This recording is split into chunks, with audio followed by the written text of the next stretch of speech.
এই মুহূর্তে আমি দাঁড়িয়ে আছি কল্যাণী আইটিআই মোড় লুমিনিয়াস ক্লাবের মণ্ডপের ঠিক সামনে। 2024-এর দুর্গাপুজোর আইআইটি লুমিনিয়াস ক্লাবের মণ্ডপের এই বছরের থিম হচ্ছে অরুণ মন্দির। আমরা যেই মন্দির জানি থাইল্যান্ডে আছে, সেই অরুণ মন্দিরই করা হয়েছে এইবার আইআইটি মোড় লুমিনিয়াস ক্লাবের মণ্ডপে। এই মণ্ডপটি অলরেডি মহালয়ার দিন উদ্বোধন হয়ে গেছে, আর সেদিন থেকেই প্রচুর মানুষের ভিড় কিন্তু এখানে দেখা যাচ্ছে। আর জনসাধারণের জন্য মহালয়া থেকেই খুলে দেওয়া হয়েছে এই মণ্ডপ।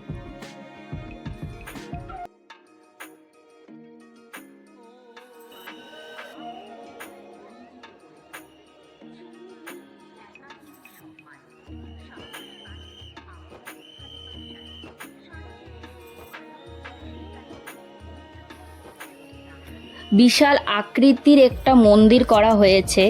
প্রতি বছর এই লুমিনিয়াস ক্লাব কিন্তু তারা উচ্চতার দিকটা প্রচুর পরিমাণে খেয়াল রাখে। আমরা গত 2 বছর যদি দেখি, সেই 2 বছরেও কিন্তু তারা উচ্চতার দিকে খেয়াল রেখেছে এবং তারা লাইটিংয়ের ব্যবস্থা প্রচুর পরিমাণে করেছে, যা কিন্তু স্বাভাবিক মানুষের নজর কাড়বেই।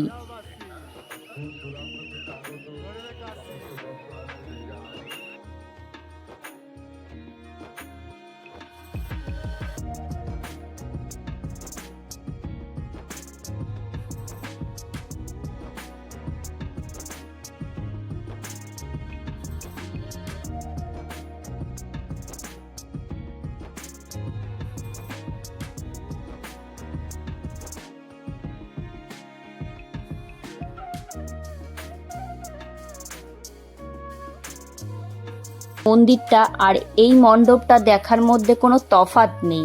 হুবহু কিন্তু একই রকম না হলেও অনেকটা কিন্তু একই রকম বলা যায়।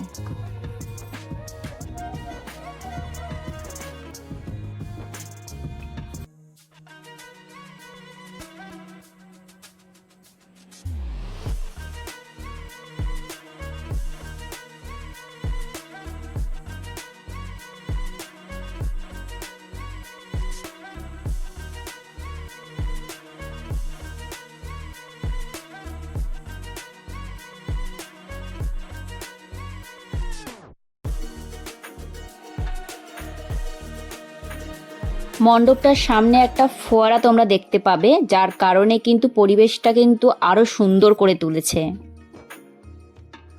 টোটাল 3টে টাওয়ার করা হয়েছে, আর দেখো কি সুন্দর নিখুঁত কাজ।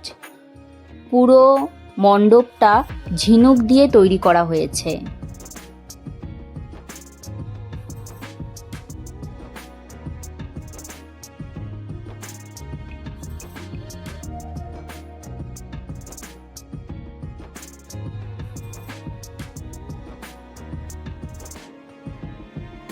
মণ্ডপটার ঠিক প্রবেশদ্বারের সামনে একটা বৌদ্ধ মূর্তিও করা হয়েছে।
মণ্ডপটার বাইরে যেরকম ঝিনুক দিয়ে কাজ করা হয়েছে, ঠিক তেমনই মণ্ডপের ভেতরেও কিন্তু প্রচুর পরিমাণে ঝিনুক দিয়ে ডিজাইন করা হয়েছে।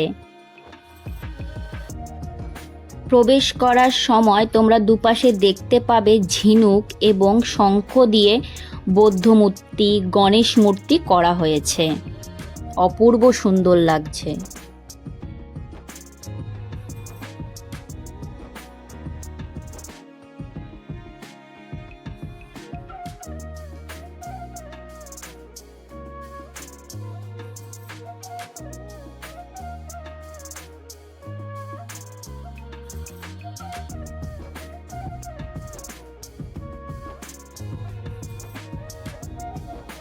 এই মণ্ডপটা দেখতে প্রতি বছর কলকাতা এবং কলকাতার আশেপাশে বিভিন্ন জেলা থেকে মানুষ এসে ভিড় করে, কিন্তু তোমরা কিন্তু একদম মিস করো না, অবশ্যই এসো।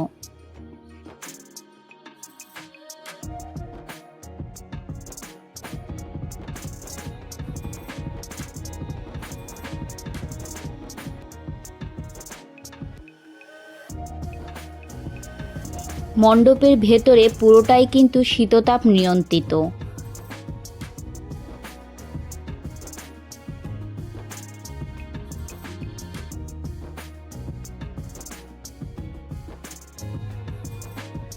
মহালয়া থেকে দশমী তোমরা যখনই আসো না কেন, প্রচুর মানুষের উন্মাদনা কিন্তু তোমরা এখানে দেখতে পাবে।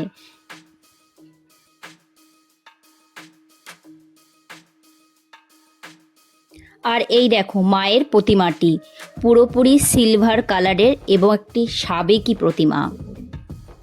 খুব ভিড় থাকায় তোমাদেরকে বেশিক্ষণ দাঁড়িয়ে মায়ের প্রতিমাটা দেখাতে পারলাম না, তোমরা কিন্তু অবশ্যই এসে মাকে দর্শন করে যেও।